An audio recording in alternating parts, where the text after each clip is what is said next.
عبادت سے مراد کیا ہے؟ یہ ہے اصل بات کہ جہاں پر پانی مرتا ہے، ہمارا جو زوال ہوا ہے اور اس محلال ہمارے دینی تصورات محدود بھی ہو گئے، اور میں ایک اور لفظ استعمال کیا کرتا ہوں، ایک تو یہ کہ تصورات لمیٹڈ ہو گئے، محدود، ایک یہ کہ پرورٹڈ ہیں، مسخ ہو گئے۔ وہ کیا ہے؟ عبادت کو صرف چند مراسم عبودیت تک محدود سمجھ لیا گیا۔ نماز، روزہ، حج، زکوٰۃ یہ عبادت ہے، اللہ اللہ خیر صلی اللہ۔ اور پرورشن اس میں کیا؟ یہ تو ہے لمیٹیشن، محدودیت۔ پرورشن کیا ہے؟ کہ یہ کرتے رہو پھر جو چاہو کرو۔ اگر نماز تم نے پڑھ لی ہے، روزہ تم نے رکھ لیا ہے، اور تم نے زکوٰۃ دے دی ہے، تم نے حج کر لیا ہے، تو بس باقی زندگی میں معذرتیں ہیں، عذر ہیں، بہانے ہیں، طرح طرح کی جو ہے انسان نے اپنے لیے تعویلات اور اپنے لیے ریشنلائزیشنز جو ہے اختیار کر لی ہیں۔ یہ پرورشن کہلائے گی کہ انسان عبادت کے اندر نماز میں تو بہت ہی سنجیدہ ہے، بہت ہی اس کے بارے میں سیریس ہے۔ ذرا سا اختلاف ہو جائے کہ رفع یدین کسی نے کر لیا تو معلوم ہوا پتہ نہیں قیامت آ گئی، یہ کون ہے، کون ہماری مسجد میں گھس گیا ہے۔ نماز کے بارے میں اتنے سینسٹیو، باقی سود خوری بھی ہو رہی ہے اور ہر طرح کا حرام کاروبار بھی چل رہا ہے، اور وہاں کوئی فکر نہیں انسان کو کہ یہ میں کیا کر رہا ہوں۔ یہ پرورشن ہے۔ تو یہ دو الفاظ نوٹ کیجئے کہ عبادت کے تصور میں ہمارے ہاں ایک طرف لمیٹیشن آ گئی کہ صرف چند مراسم عبودیت کو، جن کو عبادات کہا جا سکتا ہے، لیکن یہ کہ عبادت کے تصور کو ان عبادات تک محدود کر دینا، یہ ہے اس کی تحدید، لمیٹیشن۔ اور پھر یہ کہ اس کے اوپر تو اتنا زور، اس پر اتنی توجہ، اس میں اتنی سنجیدگی، اس کے بارے میں اتنی حساسیت کہ ذرا سا فرق و تفاوت جو ہے وہ بھی گوارا نہیں۔ گنتی کر کے 17 رکعتیں جو ہے وہ عشاء کی پڑھی جا رہی ہیں، اس میں وہ نوافل بھی جو ہے اتنے ہی اہم ہیں جتنے کہ فرائض ہیں، لیکن دوسری طرف دین کے بڑے بڑے احکام حضرت مسیح علیہ السلام کے قول کے مطابق کہ تم مچھر چھانتے ہو اور سموچے اونٹ نگل جاتے ہو، یہ ہے در حقیقت پرورشن، یہ ہے دین کے تصور کا بس ہو جانا۔ اس میں اب تیسری بات آئے گی کہ پھر صحیح تصور کیا ہے۔ عبادت کا لفظ بنا ہے عبد سے، عبد کے معنی غلام، بندہ، سلیو، بانڈز مین۔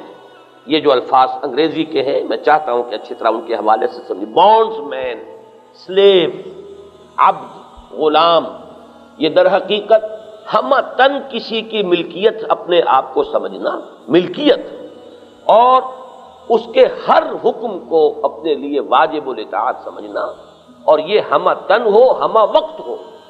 ملازم کے تصور کو ذہن سے نکال دیجئے، وہ آپ کی اطاعت کرے گا چند گھنٹے، 8 گھنٹے کام کیا، آپ جو کام کروائیں گے وہ کر لے گا، لیکن اس میں بھی یہ ہے کہ آپ نے رکھا ہے اگر اس کو کھانا پکانے کے لیے تو اس سے آپ اپنا کموڈ صاف نہیں کرا سکتے، وہ صاف کہہ دے گا کہ جناب میری ملازمت اس کام کے لیے، اس کام کے لیے نہیں ہے۔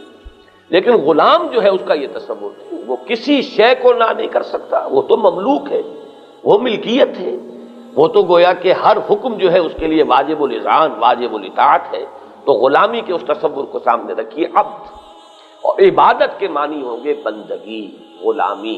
تو ابھی میں نے شعر بھی آپ کو سنایا، زندگی آمد برائے بندگی، زندگی بے بندگی شرمندگی۔ البتہ یہ کہ اس میں ایک چیز کا اور اضافہ ہے، الحمدللہ کہ یہ تصور اس زمانے میں بعض مفکرین اور جو بھی دین کے خادم ہیں ان کی مساعی کے نتیجے میں یہ تصور تو اب عام ہو گیا ہے، چاہے لوگ عملاً اختیار نہ کریں، لیکن کافی بڑی تعداد اب ہمارے ہاں ایسے لوگوں کی ہے، مڈل کلاس کے لوگ، پڑھے لکھے لوگ، جو یہ سمجھتے ہیں کہ عبادت کے معنی صرف یہ مراسم عبودیت نہیں ہے بلکہ پوری زندگی میں اطاعت ہے۔ لیکن اس کے ساتھ ایک اور شے ہے کہ جو اپنی اہمیت کے اعتبار سے اس سے بھی زائد ہے، وہ یہ ہے کہ یہ اطاعت اللہ کی محبت کے جذبے سے سرشار ہو کر کی جا رہی ہے۔ اگر وہ محبت کا ایلیمنٹ نہیں ہے، ایک مجبوری کی اطاعت ہے، تو بھی اطاعت کا حق تو ادا ہو گیا، اسے عبادت نہیں کہیں گے۔ اطاعت اور عبادت میں فرق یہی ہے کہ اطاعت تو مجبوراً بھی کرنی پڑ جاتی ہے، غلامی تو مسلط ہو جاتی ہے انسان پر، کسی کو خرید کر بھی، کسی کو ڈاکو جو ہے پکڑ کر اور بیچ دیتے تھے وہ غلام ہو جاتا تھا، وہ اس کی اختیاری غلامی نہیں تھی۔ انگریز نے ہم پر آ کر حکومت جمالی اپنی ہمیں شکستیں دی، اور یہ ہماری اختیاری نہیں تھی غلامی بلکہ جبری تھی۔ جبکہ اللہ کی وہ غلامی جو درکار ہے وہ یہ ہے کہ خود انسان کے اندر اللہ کی محبت کا جذبہ اتنا قوی ہو جائے کہ وہ خود اپنے آپ کو اللہ کے قدموں میں لا کر ڈال دے، بچھا دے۔ تو یہ در حقیقت روح عبادت ہے محبت خدا بندی، اور جسد عبادت ہے اطاعت خدا بندی۔ ان دو چیزوں کو نوٹ کر لیجئے۔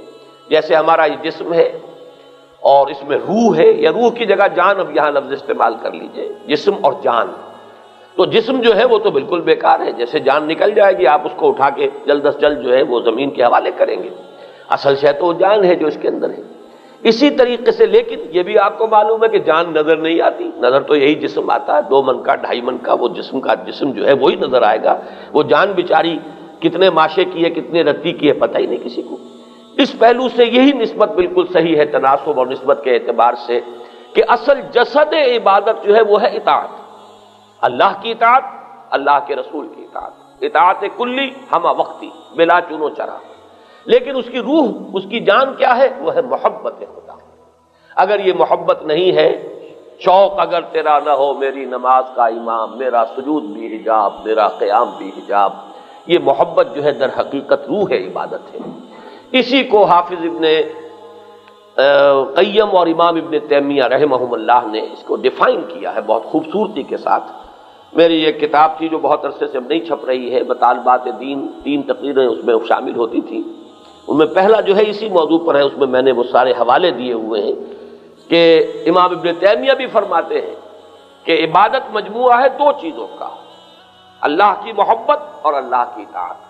اور ان کے شاگرد رشید ہیں حافظ ابن قیم، انہوں نے تو یوں سمجھیے کہ اس مضمون کو اپنے کلائمیکس پر پہنچا دیا، العبادت تجمع اصلین، عبادت 2 بنیادوں کو جمع کرتی ہے، 2 چیزیں ہیں کہ جن کو جمع کرنے سے عبادت وجود میں آتی ہے، غایت الحب مع غایت الذل والخضوع، حد درجے کی محبت اور حد درجے میں اللہ کے سامنے اپنے آپ کو بچھا دینا، اس کے سامنے عاجزی، تذلل، خضوع، جھک جانا ہی نہیں بچھ جانا، یہ اس کے لیے صحیح محاورہ ہوگا۔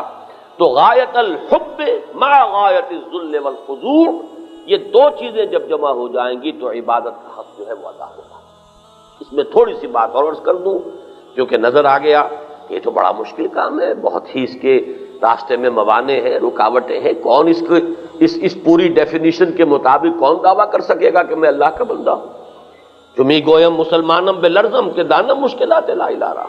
تو اس کے لیے ذرا حوصلہ افزائی کے لیے عرض کر دوں کہ یہ اسی لیے قرآن مجید میں بڑی وضاحت کے ساتھ یہ بات بیان کی گئی ہے۔ جس شخص نے یہ طے کر لیا ہو کہ مجھے اللہ کا بندہ بن کر رہنا ہے، وہ اللہ ہی سے مدد طلب کرتا رہے، اس کی مدد اور توفیق کے بغیر اپنے اس ارادے پر پورا نہیں اتر سکے گا۔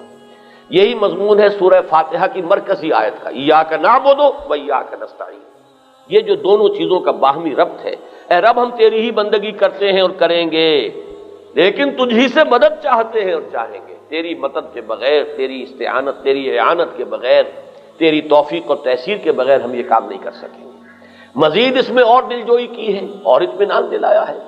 کسی وقت جذبات کی رو میں آ کر آدمی بہہ گیا، کسی وقت ماحول کا اثر اتنا پڑ گیا کہ آدمی جو ہے وہ کہیں گم ہو گیا اور اس گمشدگی میں اس سے کوئی غلط حرکت سرزد ہو گئی، تو ان دونوں حالتوں کے اندر فوراً توبہ کرے گا تو گویا کہ جو خطا ہوئی ہے وہ ایسے ہو جائے گی جیسے ہوئی ہی نہیں تھی۔ التائب من الذنب کمن لا ذنب له۔